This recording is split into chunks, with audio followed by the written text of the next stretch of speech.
Hey everybody, welcome to today's content. And today I wanted to share with you 3 lifestyle changes. Well, 2 is lifestyle, 1 is nutrition changes, all around how to optimize brain health, lower anxiety, stress, and increase your energy and clarity that you have from day to day, as well as all that, lowering the onset of long-term health issues, particularly around dementia, type 2 diabetes, heart disease, and a whole host of others. So there are many things that we can do, but let's get really clear. When we're talking about improving our brain health, when we're talking about improving long-term general health and well-being, we want to be talking about the things that really matter and really can stick around and make a big difference. And not only on our own lives, but the immediate people around us, our friends, our family as well, and have positive effects on them. This really means something to me. Now, the first one, and if we talk about nutrition, take this first one around nutrition. We know now that processed foods, ultra-processed foods, have a damaging effect on our health.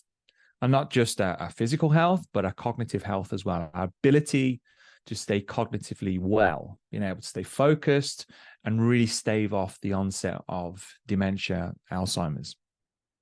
And when we talk about processed and highly processed foods, these foods have only influxed over the years. And processed foods such as poor quality snacking, like crisps, chocolates, sugary sweets, and then also looking at what we do to foods, in terms of fast food chains, how we put foods through a process at high heats, frying foods, and increasing the level of polyunsaturates, increasing the levels of sugar. And before we know it, we're consuming a high level of ultra-processed foods. And this is now showing that with the research that we've got, showing that this is having not only a massive effect on our physical health, our gut health, and the way that we can perform daily physically, and the rise of obesity, but also on our ability to stay cognitively well and healthy. And they slow down our brain's ability to function, and can bring on the onset of Alzheimer's. And also, me personally, working with children and students in education for a perceived amount of years, 15 plus years, nearly 20 years, we're seeing an influx of attention deficit, ADHD, diabetes, even in children, and the ability just to concentrate and take things in and stay focused. And a lot of it, not all of it, but a lot of it is down to lifestyle and the nutrition that they're taking in, particularly these highly processed foods. So what we need to do is, first and foremost, not to say that we can never, ever have a bag of crisps ever again. But we need to be realistic here. We need to start looking at across the week, across the month, across the year, exactly, really, how much are we consuming here if we want to function and optimize our life and the time that we have here. So we want to start bringing this down, and we want to start bringing up the foods that have been around for a hell of a long time, the foods that have supported us for millions of years. And we start particularly, I want to look at 2 particular food groups: natural fats, and we'll go into that in a moment, and also vegetables, the staple. We know this, but what does that look like? And I want to give you something to go on. Well, let's take natural fats. Anything that came off a tree, out the ground, grew out the ground, or if you eat fish, things of that nature, eggs, avocados. Okay, if we're looking at really good quality extra virgin olive oil, a lot of the people are cooking with sunflower oils, seed oils, and they've been through a process. And if we take more of an extra virgin olive oil, yes, there would have been a process there, but on the whole, we're looking at very simple olive oil. Okay, nuts, seeds are going to be fantastic for gut health and brain health as well. And things like avocados are superb and can even get this as a cure or a pain relief, even working better than paracetamol. It's not got any of the downside, obviously, when consuming avocado. And also eggs that are no longer connected to the rising cholesterol, so we can get rid of that. And good omega-3 fatty fish. Okay. Obviously, it's difficult to get quality fish now, but really trying to get that good quality fish. And also looking at, if we're looking at fats, red meat as well. But again, we want to be consuming a controlled amount, and also a good quality, so grass-fed beef. All right. So natural fats are going to be really supportive. And then we're looking at vegetables, particularly when it comes to vegetables, dark leafy greens, such as obviously broccoli, spinach, kale, and also a whole host of others, your peppers, and getting as much color in as possible. If the base is built from those dark leafy greens, the better.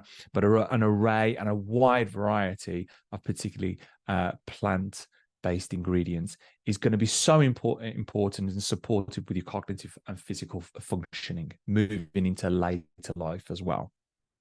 So that's the first one.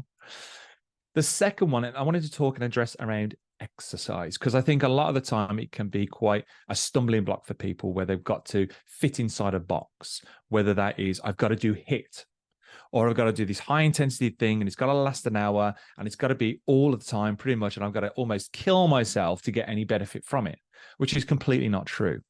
What we're looking to do when we're looking to implement some sort of training regime is to have something that is progressive, something that challenges us over time, because this is going to support our cognitive function. It's going to support our body's ability to adapt and change.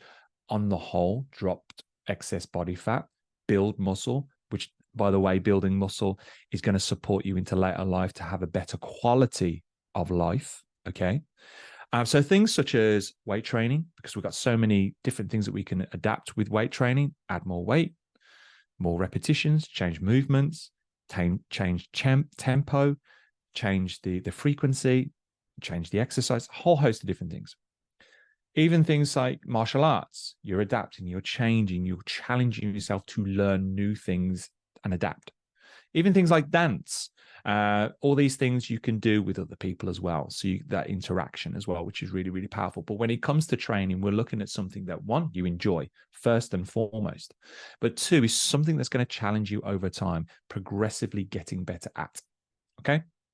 And now the third one, and it's something that's hugely powerful, and it's something that is needed more and more as we progress, with so many different distractions, or constantly, particularly with technology. And it is finding stillness. Now, you can call it meditation, if you will. And the meditation comes in many different formats, but essentially it's becoming aware. It's becoming present within your present, wherever you find yourself. Because most of the time we are here, there, and everywhere. We're connected to phones, laptops, TV, emails, all sorts of things. And creating some time in the day, whether that is 60 seconds, 2 minutes, 5 minutes, 10 minutes, where you're able to come present, concentrate on breath, concentrate on your immediate surroundings, is going to be massively supportive when we're looking to lower stress, lower anxiety, get clarity, and support our cognitive function. Your body physically and mentally is going to thank you for this. And it's something we need to work on and find your feet with. I do like to do self-led. So I will center myself, just sit with in silence and just think about my breath. And thoughts will come and go. This is natural. This is not to fight against it. This is a part of the meditation phase. Thoughts will come, you will notice it, and we'll come back to the breath, always having something to come back to. It is a part of the meditation. So don't think you've got to empty your brain. It's about realizing the thought, understanding it's come in, and then coming back to. This is how you build the skill of meditation and build your ability to control stress, control the amount of anxiety you have, become clear, become focused, get things done, and operate at a level you need to operate at. So guys, they're my 3 takeaways in terms of implementing into lifestyle and particularly also nutrition, to improve your cognitive function, to improve your gut health, to improve the quality of your life, and stave off and lower the chances of those long-term health issues that may come to some of us. So I hope that's been helpful, guys. Now, guys, this is something I'm really passionate about helping people move forwards with. And if anything of this resonates with you and you want to learn more about what we do and how we can help you in terms of improving your brain health and lowering the onset of long-term health issues so you can lead more of an empowering, healthy, and happy life, I would love to have a conversation with you and see how we can help you moving forwards. Hit the link around this video if there's one connected, or even drop us a DM on socials. I'd love to have a conversation. That is it for now. Have a great rest of your day, and I'll see you in the next one.